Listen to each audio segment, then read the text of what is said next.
let's have some fun. I know I want the eyes to be matte and blue. And you're going, what are you doing with that black? I want depth, okay? And anytime I can start with a black base, I'm already kind of just starting with an advantage. And this is still an eyeshadow base. This one will dry down, so you could wear it alone, but it has a very slow dry down, which makes it nice for what we're doing here. And I'm also using an 𝗕𝗗𝗧𝗬𝗓, which will be back very soon, early October. Finally have almost an official date. But I'm using it because while I want this to be wild, whenever I'm using black, I usually reach for the smallest brush. Now it's backwards because I'm filming into a mirror. That way I can see what I'm doing really up close with the eye look. Speechless. I'm leaving this out because this palette is very, very inspiring. I'm actually going to start with this shade, 𝗕𝗗𝗧𝗬𝗓. Notice I'm still having a little bit of a time with the smaller brush. And that's gonna go right in the center. Beautiful. I'm gonna do the same thing. Hang on, don't go nowhere. In here. Now I know I don't have base anywhere else. I'm just winging it. This already looks so cool to me. Fallout's completely normal when you're dealing with this type of intense pressed pigment, especially when you're dealing with the serious packing, totally normal. So notice that I did blur the edge there. Now I want to melt a little bit of this shade kind of above it. Why not? It's like a butterfly. So pretty. And then I'll do the same thing. I need more, but I'll do the same thing over here as well.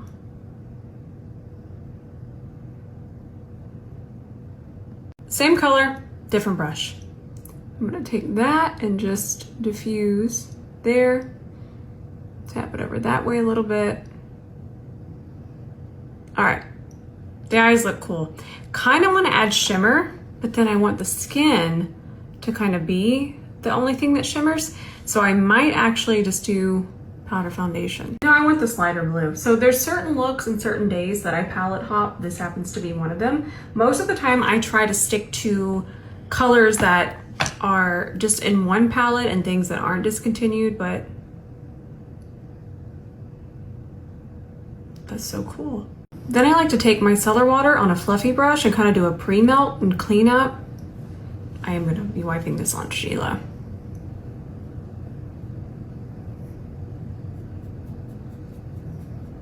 Get off all the big stuff. I'm just gonna let this run for a second. And then I just start to lightly melt. I wanna hold it further back because I do want less pressure. I just keep doing that till I get the melt that I'm after. Lily Lash's self-adhesive lashes. This is the style Go Getter. And I always add mascara before. Okay, I don't put mascara on my falsie because I don't want to change the shape, weigh them down. And I feel like once we add mascara, they're not as reusable either. So I just do it on my lash, but I also wait, when I switch to the self-adhesive, I make sure to wait for my mascara to dry. That way it's not getting in the adhesive that's on the lash, so that's very, very important. And then you're wondering, hey, why aren't you clamping that? I'm about to. I'm just kind of letting it get a little bit more used to my eye shape. Then I start to clamp it. Sometimes I'll even wiggle with the front before I clamp, then I clamp. Lash applicators are so crucial. I feel like with any lash. And instead of powder foundation, I thought about something. I want more of a veil than I do cover up, but I also want to blur, and I'm just gonna add this where I have the least amount of the eyeshadow. And it's just gonna go in here and blur, add my skin tone while not adding too much pigment. Essentially, that's what finishing powders do. And I don't know if you know this, but you can even use it on your eyeshadow. Definitely the edges here. I'm not going too heavy over these really nice deep spots, but I am going to add it into the shadow. It gives a really cool effect. And I feel like it kind of even helps you understand what a finishing powder does. Think of it as the final veil of your skin tone and a gap filler, and it just kind of makes everything come together. I'm going to make my skin extremely blue and sparkly. Okay, see this? This is where we're headed. Well, let's do a pre-conceal. first, I'm going to use my 𝗕𝗘𝗧𝗔𝗓𝗦. My forehead is very retinoled right now. So if you see any patches, it's my retinol squeaking and squawking on there.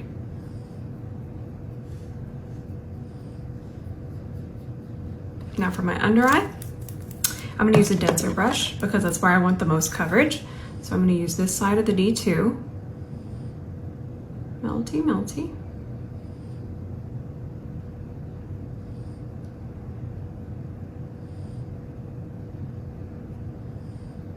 And then once I get out here, I'm going to switch to this side and just kind of fluff it around the face. Color theory moment, the blue is just really pulling things around my eye, really, really blue. So I'm going to grab a little bit of my orange corrector. I just grabbed this brush because it's a little bit faster. See that? Isn't that fun? Just that little bit of difference. It just kind of neutralizes the blue. Exactly what it's supposed to do. Now we're rhyming. Now I think I'm going to use this first and then add intensity with this because this is more intense. But this is going to be kind of like our all over skin glaze. This is not something that I'm going to just start doing every single day, but I want to do it today because I just think it's so fun. It's one of the reasons I didn't wear heavy foundation. And this is a good tip if you've ever wanted your sparkles to be more intense. If I had worn really matte foundation, it would have just kind of swallowed up the blue and even the pigment and the sparkles. So the fact that I'm wearing less and using a fluffier brush to just kind of melt them all over, that goes with really anything, even lip gloss, just things that we wear in our daily. I have it on the back of my hand really evened out. And I'm just gonna keep glazing. Whee! Now I'm gonna come back to this in a minute because I'm gonna need it. But for right now, I'm gonna grab my C40.5 and I'm actually using powder bronzer. And this is kind of just to remind you that you can use powder bronzer with the C40.5. But I'm wanting to keep the bronzer really, really tight. So that's why I grabbed it on the C40.5. Look at that chisel. And then I'll do the same thing under here. And then I'm gonna add some more of the blue on top.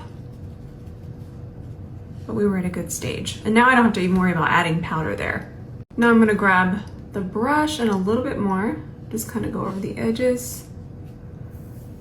Get out of here, little hairs.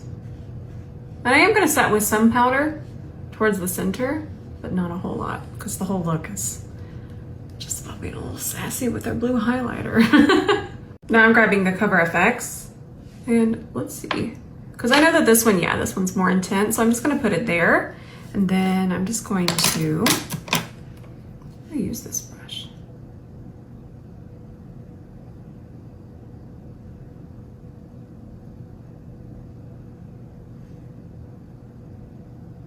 Fun. And I've been wanting to wear this blush.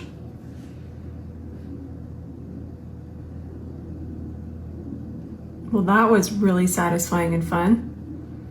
What a pretty color.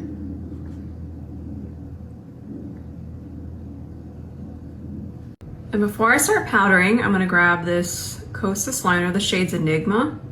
It matches pretty nicely.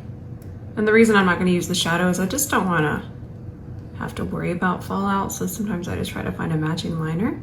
Nope, I got a hair. I still wanna match it perfectly. So what we're gonna do is I grabbed that dark blue, I'll show it to you. And I'm going in and kind of using everything that's wet around the eye to my advantage. So I grab this, grab it right in the center of a small brush. It's important that it faces upside down. That way the brush catches the fallout, not our under eye.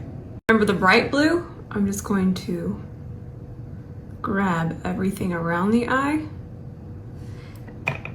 And I know this is not a look most of us would wear, but it's so much fun for me, and I just appreciate you letting me have fun with makeup. I still try to give you some little tidbits in these looks, but I will say these are just satisfying the artist within.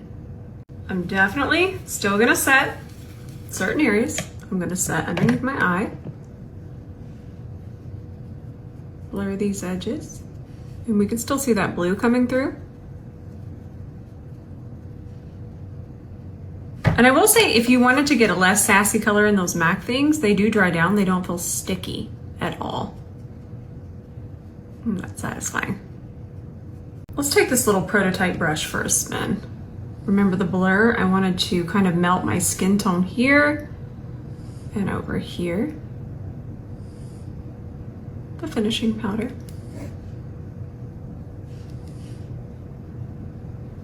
Now what are we doing for lips? Now this lipstick is very cool toned, and it's one of my favorite lipsticks at the moment. That is so good. But I might add blue sparkle on top. No, I like the skin being the... I know this is different, but I love it so much. All right, let me find a lip liner. Kiko Milano lip liner in Ginger Red. It's nice and cool toned. It's one of my favorite lip liners of all time. Definitely more affordable than some. Okay, I think the artist inside of me is satisfied. This is really, really pretty. I assumed that it would add a lot of texture, all of the shine that I have going on, but it's really not adding as much as I thought it would add. And it's not sticky at all. Fun. All right, my friends, I love you so much. Thank you for being here with me and watching these stories. Even when I'm doing looks, I know that not some of us enjoy, but I try to do looks for everyone. And I like to think that these looks are just, there's something inside of me that just needs to come out. So thank you for watching them. All right, I love you so much. Bye for now.